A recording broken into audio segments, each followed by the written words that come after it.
జయశంకర్ భూపాలపల్లి జిల్లాలో ఇసుక వ్యవహారం రాజకీయంగా మరింత వేడెక్కుతోంది.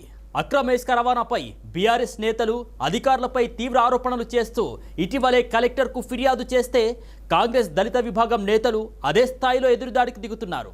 ఇసుక మాఫియాకు అధికారులు అండగా నిలుస్తున్నారు అంటూ బీఆర్ఎస్ ఆరోపిస్తుంటే అక్రమ ఇసుక రవాణా బీఆర్ఎస్ హయాంలోనే జరిగింది అంటూ కాంగ్రెస్ ఘాటుగా కౌంటర్ ఇస్తోంది. దీంతో ఆరోపణలు ప్రత్యారోపణలతో ఇసుక వివాదం జిల్లాలో రాజకీయ దుమారాన్ని రేపుతోంది.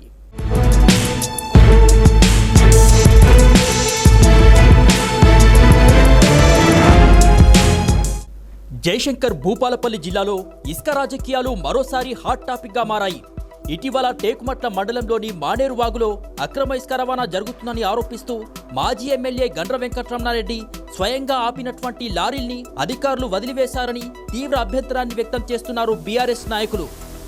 అక్రమ ఇసుక రవాణాకు పాల్పడిన వారిపై చర్యలు తీసుకోవాల్సిన అధికారులు ఇసుక మాఫియాకు కొమ్ము కాస్తున్నారంటూ Bhupalpally municipality floor leader Gandra Harish Reddy తీవ్రంగా ఆరోపించారు.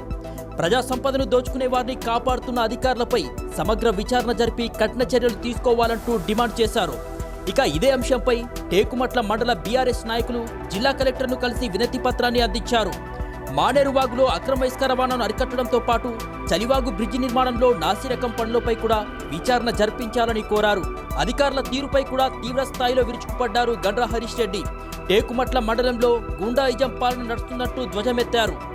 వారం రోజులుగా జరుగుతున్నటువంటి ఇసుక రవాణా గత 2 సంవత్సరాలుగా టేకుమట్ల మండలంలో జరుగుతున్నటువంటి అధికార పార్టీ దుర్మార్గపు చర్యల్ని ప్రశ్నిస్తూ ఈరోజు టేకుమట్ల నాయకులందరూ కూడా మా యొక్క నాయకుడైనటువంటి రమణారెడ్డి సార్ ఆదేశం మేరకు ఈరోజు కలెక్టర్ ఆఫీస్కి వచ్చి కలెక్టర్ ఆఫీస్కి వినతి పత్రం ఇవ్వడం జరిగింది. ముఖ్యంగా ఏదైతే గత 5 రోజులుగా యథేచ్ఛగా ఇసుక లారీలు అట్లాగే జేసీబీ పెట్టి మానేరులో లోడింగ్ ఏదైతే ఉన్నదో దాన్ని ప్రజలందరూ కూడా స్థానిక అధికారులకు తహసీల్దార్ గారికి ఫిర్యాదు చేసిండ్రు. పోలీస్ స్టేషన్లో ఫిర్యాదు చేస్తే ఎవ్వరు కూడా పట్టించుకోకుండా ఉంటే మళ్ళీ మా నాయకుడు రమణారెడ్డి సార్ గారు వచ్చి అంతా ఏది బహిరంగంగా మీడియా ముఖంగా పట్టుకున్నటువంటి వెహికల్ అని మీడియా సమక్షంలో ఏదైతే ఈ వెహికల్ కన్సర్న్ మీరు ఇచ్చిన పర్మిషన్ లిస్ట్లో ఉన్నదా అంటే లేదు అని కన్సర్న్ తహసీల్దార్ గారు కన్సర్న్ సిఐ గారి సమక్షంలో జరిగినటువంటి పంచనామాని పక్కకు పెట్టి ఆ యొక్క లారీలను తప్పించడం అనేది చాలా దుర్మార్గమైనటువంటి చర్య. దానికి ఖచ్చితంగా స్థానిక సిఐ గారు, స్థానిక తహసీల్దార్ గారు, స్థానిక ఎస్ఐ గారు ఖచ్చితంగా బాధ్యత వహించాలి.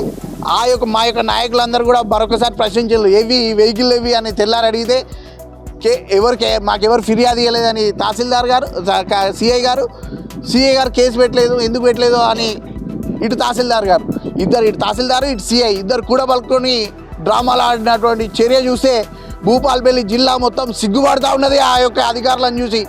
ఇది అసలు ఇది ప్రజాస్వామ్యమో లేకపోతే ఇది ఒక సమాంతర గుండాయిజం పాలన గత 2 సంవత్సరాలుగా టేకుమట్ల మండలం అక్కడ కొంతమంది నాయకులైనటువంటి మాజీ జెడ్పీటీసీ మాజీ అధ్యక్షుడు కలిసి వాళ్ళు ఒక రింగ్ అయ్యి ఆడొక సొంత రాజ్యాన్ని ఏర్పాటు చేసుకొని ఇక్కడ ఉన్నటువంటి స్థానిక ఎమ్మెల్యే గారి ఆధ్వర్యంలో సొంత రాజకీయం చేస్తూ ఉన్నారు, సొంత పరిపాలన చేస్తూ ఉన్నారు.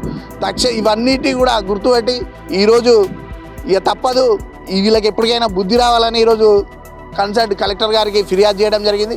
అట్లాగే గతంలో ఒకసారి మనం మానేరు ఏదైతే మన డ్యామ్ ఏదైతే ఉన్నదో చిట్యాల టేకుమట్ల రంగారెడ్డిపేట మధ్యలో ఏదైతే బ్రిడ్జ్ ఉన్నదో గతంలో ఒకసారి డ్యామేజ్ అయింది.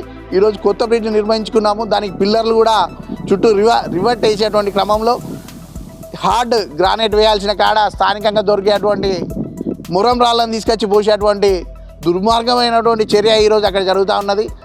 R&B అధికారులు నిద్రపోతున్నారా అని కూడా అది కూడా ఈరోజు కలెక్టర్ గారికి ఫిర్యాదు చేసినాము.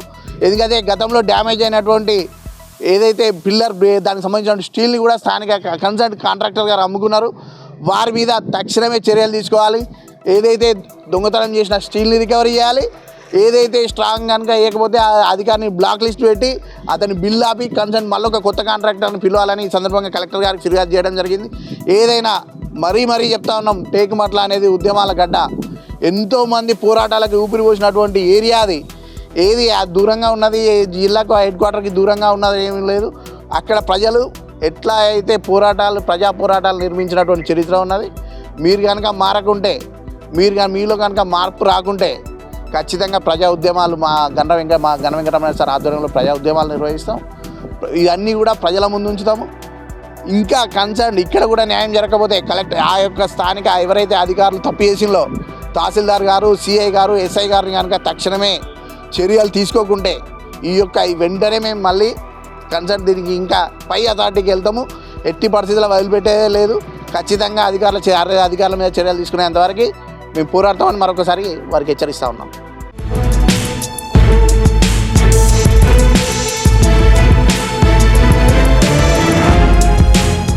అయితే ఈ ఆరోపణలకు కాంగ్రెస్ పార్టీ దళిత విభాగం నాయకులు ఘాటుగా స్పందించారు. గత బీఆర్ఎస్ ప్రభుత్వ హయాంలోనే భారీ స్థాయిలో అక్రమ ఇసుక రవాణా జరిగిందంటూ ఆరోపిస్తున్నారు. ఇందిరమ్మ ఇళ్ల నిర్మాణం కోసం ప్రభుత్వ అనుమతులతో ఇసుకను తరలిస్తే దానిని అక్రమ రవాణాగా ఎలా చెబుతారని ప్రశ్నిస్తున్నారు.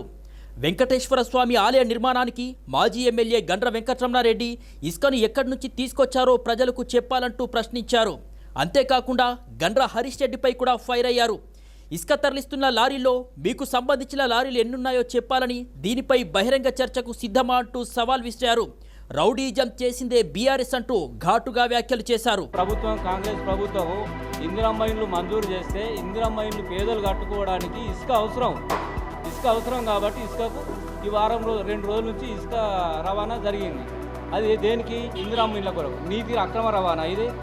నువ్వు ఎన్ని వేల ట్రిప్పులు ఇసుక అక్రమ రవాణా చేసినావు? వెంకటేశ్వర స్వామి టెంపుల్ కడితే రమణారెడ్డి గారు ఎక్కడి నుంచి తెచ్చినావు ఇసుక అక్రమ రవాణా జరుగుతుంది. ఒక మహిళా ఎంఆర్ఓని బెదిరిస్తున్నావు, సిఐని బెదిరిస్తున్నావు, ఎంఆర్ఓని బెదిరిస్తున్నారు అధికారులని.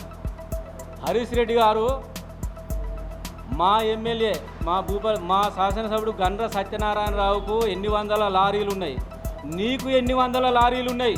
హరీష్ రెడ్డి గారు రేపు అంబేద్కర్ సెంటర్లో ముఖాముఖి చర్చా వేదిక నువ్వు ఎన్ని సంవత్సరాల నుంచి వందలాది లారీలు నీ నడుస్తున్నాయి. మా ఎమ్మెల్యేకి ఎన్ని ఉన్నాయి? 100 కోట్ల ఆస్తులు ఎట్లా వచ్చినాయి మీకు? ఎన్నుండి వచ్చినాయి 100 కోట్లు? ఈ లారీలన్నీ ఎక్కడి? టిప్పర్లు ఎక్కడి? ఇసుక రవాణా జరుగుతుంది అంటున్నావు. ఇసుక రవాణా జరిగే లారీలల్లో నీ లారీలు ఎన్ని ఉన్నాయో నువ్వు ఒప్పుకో. వందలాది లారీలు నీ ఉన్నాయి హరీష్ రెడ్డి గారు. మా ఎమ్మెల్యేకి ఒక్క లారీ అని ఉన్నదా? చూపించగలుగుతావా? రేపు అంబేద్కర్ సెంటర్లో ముఖాముఖి చర్చ వేదికకు నువ్వురా.